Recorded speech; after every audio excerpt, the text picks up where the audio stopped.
बिस्मिल्लाहिर्रहमानिर्रहीम। अस्सलाम वालेकुम नाजरीन, आज हम एक बहुत ही अहम और पेचीदा मसले पे बात करेंगे। वो मसला ये है कि क्रॉनिक ब्लोटिंग या फिर खाने के फ़ौरन बाद जो है वो पेट फूल जाना।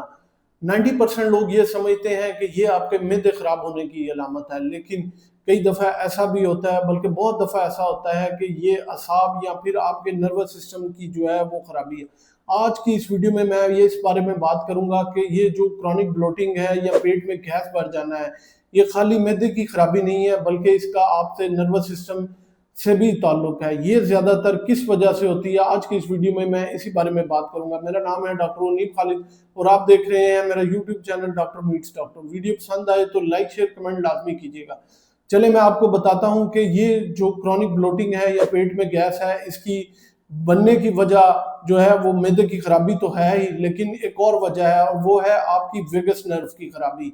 इंसानी जिस्म में 12 क्रेनियल नर्व्स हैं जो कि दिमाग से सिग्नल लेके जिस्म के मुख्तलिफ अज़ा को पहुंचाती हैं। उसमें जो 10वीं क्रेनियल नर्व है जिसे कि हम वेगस नर्व कहते हैं, वो हमारे निज़ाम को बहुत ज़्यादा कंट्रोल करती है, जो कि समझ लें दिमाग की सबसे लंबी जो है क्रेनियल नर्व है।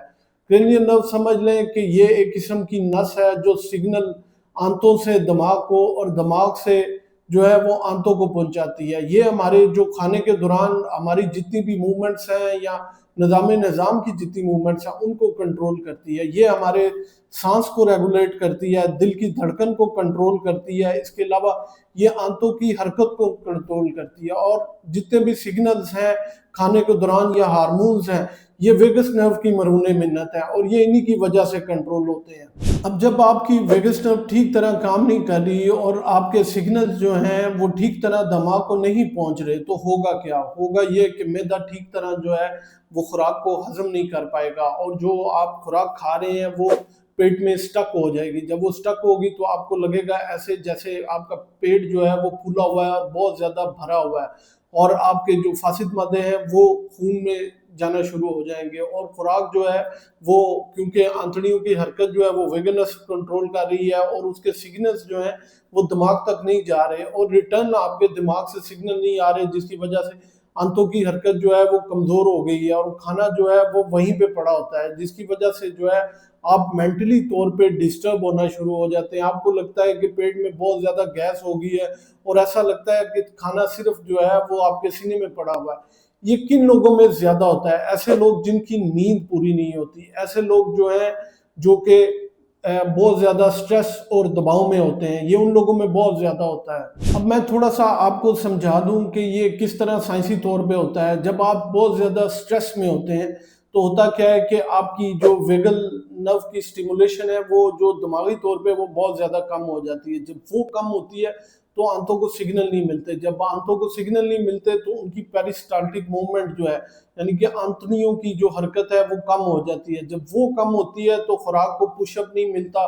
वो एंजाइम नहीं मिलते जिसकी वजह से वो हजम हो सके, तो आपको मैदा जो है वो डिस्टर्ब हो जाता है, खुराक स्टक हो जाती है। इसलिए इसके अलावा अगर पुअर वेगल टून है, यानी कि वेगस नर्व की हरकत कमज़ोर है, तो मैदे में जो तेज़ाब है और जो हार्मोन्स है जो कि खुराक को हजम करते हैं वो जो है वो उसको हजम नहीं कर पाएंगे और खुराक जो है वो वहीं पे स्टक हो जाएगी। इसके अलावा अगर वेगस नर्व स्टिमुलेट नहीं हो रही या हरकत नहीं कर रही तो आपको पेट फूला हुआ महसूस होता है। असल में ऐसा लगता है कि गैस बहुत ज़्यादा हो गई है, लेकिन अगर आप वैसे देखें तो पेट इतना हुआ फूला नहीं होता और गैस इतनी ज़्यादा होती नहीं है जितनी आपको महसूस हो रही होती है। इसका मतलब ये है कि ये ज़्यादातर जो है जिस्मानी मसला नहीं है, ये न्यूरोलॉजिकल मसला है।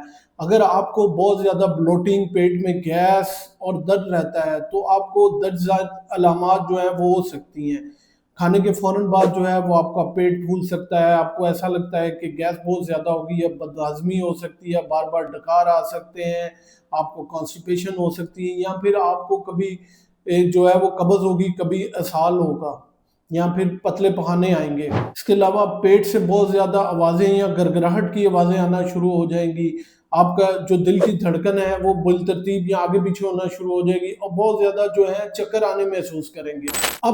अब किस तरह पता लग सकता है कि आपको जिस्मानी नहीं वेगस नर्व का मसला है? तो इसके कुछ टेस्ट हैं जिसमें हार्ट रेट वेरिएबिलिटी जो है, HRV टेस्ट है जो कि ये बता सकता है कि आपकी वेगस नर्व जो है वो ठीक तरह जो है वो काम कर रही है या एक्टिविटी उसकी ठीक है। इसके अलावा गैस्ट्रिक एम्प्टी स्कैन आप करवा सकते हैं कि क्या आपका मैदा खाली हो गया है कि नहीं। इसके अलावा जो टेस्ट है वो या तो आप स्टूल टेस्ट करवा सकते हैं या SIBO small intestine bacterial over growth, ये भी आप चेक करवा सकते हैं कि क्या इस वजह से तो नहीं आपका जो है वो मैदा ठीक तरह से काम नहीं कर रहा। तो ये सारे टेस्ट आपको बताएंगे कि आपका वेगस नर्व जो है वो ठीक तरह काम कर रही है कि नहीं। अब आप इसको ठीक कैसे कर सकते हैं अगर आपकी पुअर वेगल टोन है या वेगस नर्व ठीक तरह से काम नहीं कर रही। तो इसका तरीका ये है कि आप गहरे गहरे सांस लेना शुरू कर दें, क्योंकि वेगस नर्व की सप्लाई है हमारे फेफड़ों को, दिल को और मैदे को और आंतड़ियों को, इन सब को होती है। तो आप लंबे लंबे सांस लेना शुरू कर दें, गले में गरगल्स शुरू कर दें या फिर आप हर्निंग शुरू कर दें। तो इससे भी जो है आपकी वेगस नर्व की स्टिमुलेशन जो है वो काफ़ी ज़्यादा हो जाएगी और आप जो है वो ठीक तरह काम करना शुरू हो जाएगा। इसके अलावा अगर आप स्ट्रेस, ज़हनी दबाव या फिर नींद की कमी का शिकार हैं तो ये भी करना जो है, अपना स्ट्रेस को दूर करें, नींद को ठीक करें, या फिर जो है आप अपना जो है किसी से परेशानी को शेयर कर लें ताकि आपके ज़हनी दबाव जो है वो काफ़ी कम हो जाए। इसके अलावा लाइफस्टाइल चेंजेस ये हैं कि आप जो है खाने को बहुत आहिस्ता से खाएं और चबा के खाएं और निवाला छोटा रखें और पानी का ज़्यादा इस्तेमाल करें और कोशिश करें कि प्रोबायोटिक्स जो हैं उनका इस्तेमाल करें, दही, लस्सी, अचार वगैरह इस्तेमाल करें। ओमेगा 3 फैटी एसिड्स का जो है, जिनमें अलसी के बीज और चिया सीड्स वगैरह, इनका इस्तेमाल करें। सेब, केला, लहसुन, इनका इस्तेमाल ज़्यादा करें फाइबर वाली, और सब्जियों का इस्तेमाल ज़्यादा करें ताकि आपकी जो खुराक है उससे फाइबर मिले आपको और जो आपका निज़ाम है वो बेहतर हो सके। और आखिर में कुछ एहतियाती तदाबीर हैं, वो ये हैं कि कभी भी खाने के दौरान मोबाइल का इस्तेमाल जो है वो बिल्कुल ना करें, क्योंकि ये इमोशनल स्ट्रेस की एक किस्म है या इमोशनल स्ट्रेस को जो है वो बढ़ा देता है। इसके अलावा पानी का इस्तेमाल ज़्यादा करें, अपनी नींद को पूरा करें, स्ट्रेस को कम करें और जो है वो फाइबर का इस्तेमाल जो है वो अपनी खुराक में ज़्यादा करें।